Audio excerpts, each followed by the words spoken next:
To advance the country's life-saving biomedical research and discoveries, the federal government, after World War II, decided to partner with academic institutions, like UC San Francisco. Central to this partnership is federal funding for research. This funding comes in two forms.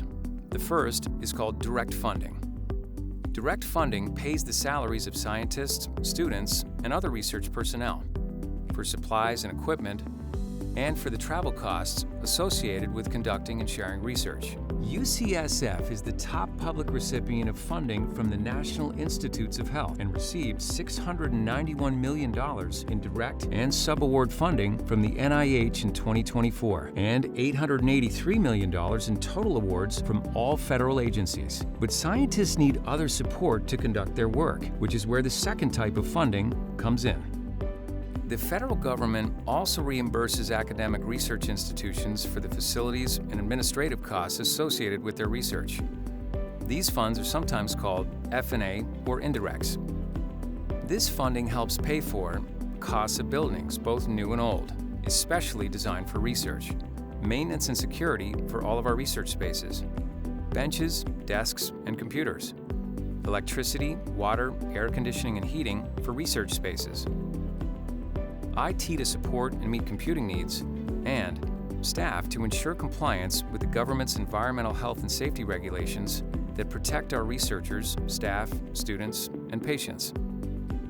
These F&A costs are an essential part of the price of doing research and totaled $447 million for federal awards in 2024 for UCSF. But the federal government covers all these costs, right? Wrong. In 2024, the government reimbursed UCSF just $315 million, or 71% of total F&A costs associated with federal research. UCSF made up the difference, paying $132 million to cover the remaining costs. Why? Unlike other federal contractors, universities are limited from claiming the full cost of overhead expenses necessary to their research.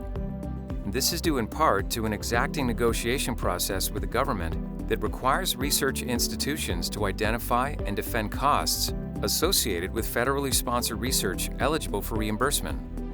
Existing government-imposed reimbursement caps on certain types of research grants and on administrative costs further erode universities' reimbursement rates.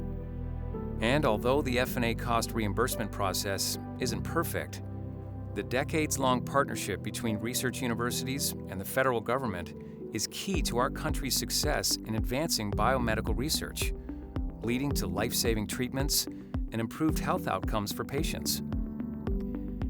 Despite the long-standing success of this partnership, some in Washington want to significantly reduce the federal government's role in funding F&A. Efforts to reduce or cap F&A cost reimbursement would hurt UCSF faculty and trainees and harm our ability to advance important discoveries.